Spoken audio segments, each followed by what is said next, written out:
उन छात्रों की बात करना चाहते हैं। और क्या व्यवहार किया है सरकार ने, उनके कपड़े फाड़ दिए, हाथ तोड़ दिए, सर पे मारा, कई लोग घायल हैं, कई लोग इलाज कराने नहीं आए, एडमिट थे अस्पताल में, उन्हें डिस्चार्ज कर दिया गया।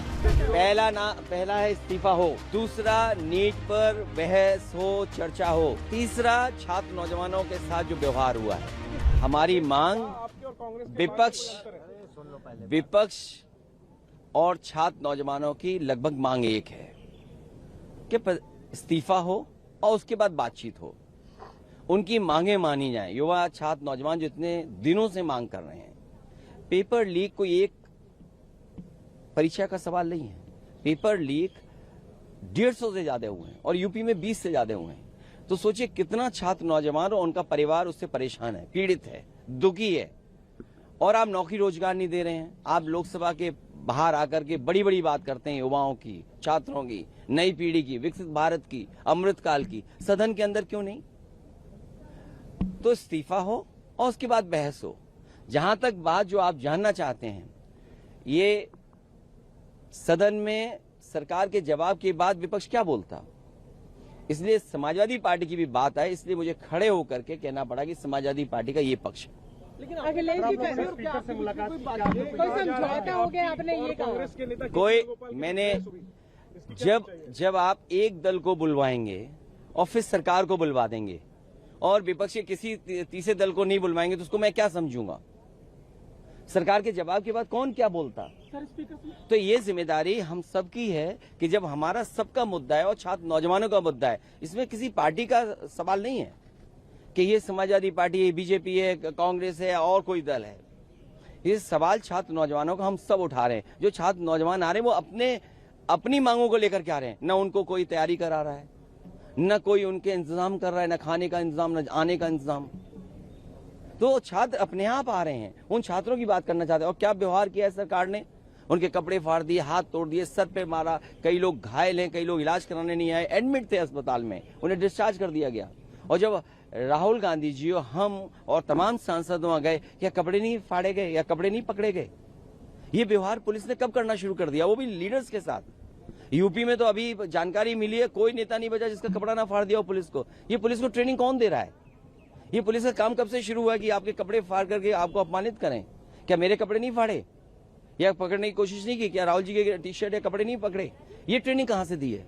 ये पुलिस को ट्रेनिंग कहाँ से दी गई है? बड़ा मुद्दा क्या है, इस्तीफा या जो ब्रुटैलिटी की बात कर रहे हैं? बड़ा मुद्दा नंबर 1 इस्तीफा, नंबर 2 जो बच्चे छात्र नौजवानों की मांगे हैं, तीसरा जो उनके साथ व्यवहार हुआ है बच्चों के साथ। तो नहीं अगर होगा तो जो चल रहा है वही चलेगा। और क्या हम कर सकते हैं? हमें आवाज तो उठानी पड़ेगी, हमें आवाज तो उठनी पड़ेगी। जो कुछ रिपोर्ट हुआ है एलिजिडली, क्या कांग्रेस से कोई डिफरेंस? भाई हम तो एक ही चीज जानते हैं, जिसका दाना उसका गाना, जिसका दाना उसका गाना। ये अफसाना फसाना जाने कितने दिन से चल रहा है। इसलिए आप अपनी बात मुझे मत पहुंचाओ। जो बात मैंने कही वही सदन में कही, और ऑफ रिकॉर्ड भी अगर आप सदन में जानकारी करना चाहें, क्योंकि आप में से तमाम लोग वो हैं जो बहुत रिसोर्सफुल हैं। आप जानकारी कर लिए सदन में on the floor of house मैंने क्या कहा। समाजवादी पार्टी की बात जाए, ये हमारी जिम्मेदारी है।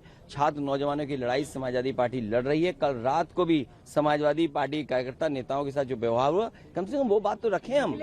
अगर रखने का मौका नहीं मिलेगा तो हम खड़े होकर के तो कहेंगे। डिस्कशन आपको पहले चाहिए या आप कह रहे हैं कि क्या चीज? नीट पे डिस्कशन, या आप कहना चाहते हैं कि रेजोल्यूशन? क्या आप सुन नहीं पा रही हो या आपका कैमरा रिकॉर्ड? एप्पल फोन लियो, उसके बाद रिकॉर्ड नहीं हो रहा उसमें। कमाल होगी बात। पहला है इस्तीफा हो, दूसरा नीट पर बहस हो, चर्चा हो, तीसरा छात्र नौजवानों के साथ जो व्यवहार हुआ है। गतिरोध यूं ही बरकरार रहे, कोई राजनीतिक नहीं है। अच्छा मंत्री बदले जाएंगे, आप देख लेना, हम देख लेना। कोई दबाव है जिसकी वजह से मंत्री नहीं बदले जा रहे हैं? हो सकता है कोई छुपा राज खुल जाए। कोई चर्चा करें उसके बाद क्यों चर्चा की जरूरत है? सरकार ने खुद स्वीकार किया कि नीट की परीक्षा में पेपर लीक हुआ और उन्होंने दोबारा परीक्षा कराई। क्या ये सरकार ने स्वीकार नहीं किया? तो आखिरकार क्या क्रेडिबिलिटी है फिर? गतिरोध नहीं है। हम अपनी बात तो उठाएं, नई विकल्पों पर भी विचार करेंगे, विरोध के नए। ये सदन की लीडर्स के बीच की बात है कि हम बात करके क्या रास्ता निकालें। अखिलेश जी, सदन में आपने कहा था कि इस्तीफा आगे पीछे हो सकता है पर नीट पे डिस्कशन होना चाहिए। नहीं, फिर अब गलत बात कह रहे हैं। आप बाहर इसीलिए तो है, कभी चुनाव लड़ना, आप लोकसभा के अंदर आना। देखिए, मैंने ये कहा कि जो छात्र नौजवानों के साथ हुआ है व्यवहार, वो किसी पॉलिटिकल पार्टी से संबंध नहीं रखते थे। वो आम छात्र युवा नौजवान आया था, उसके साथ जो व्यवहार हुआ, पहले वो बात तो हो जाए। राहुल गांधी जी के साथ जो व्यवहार हुआ या हमारे साथ हुआ, या हमारे साथ जो सांसद थे, या कांग्रेस पार्टी के जो सांसद, जो व्यवहार हुआ वो सबने देखा। सर, अपोजिशन के कई सारे लोग जा रहे हैं सोनम वांगचुक जी से अपील करने के लिए मेदांता हॉस्पिटल की, वो अपना अनशन तोड़ दे। मैंने अपील पहले भी की थी। समाजवादी पार्टी इस पक्ष में कभी नहीं रही है कि भूख हड़ताल की जाए। डॉक्टर राम मनोहर लोहिया, नेताजी कभी इस पक्ष में नहीं रहे भूख हड़ताल की। जब मैंने पहली बार उनसे बात की और अपील की, मैंने यही अपील की थी कि आप भूख हड़ताल में मत बैठिए, सरकार से संघर्ष करिए। और ये सरकार तो ऐसी है कि अब बताओ, मौसम है आम का, आप बबूल के पेड़ पे आम मांग रहे हो। नड्डा जी, बबूल के पेड़ पे आम मांग रहे हैं आप, तो कैसे संभव है? सरकार से क्या मांग कर रहे हैं? आपको संघर्ष करना पड़ेगा। लोगों के बीच जो हो रहा है वही ठीक है।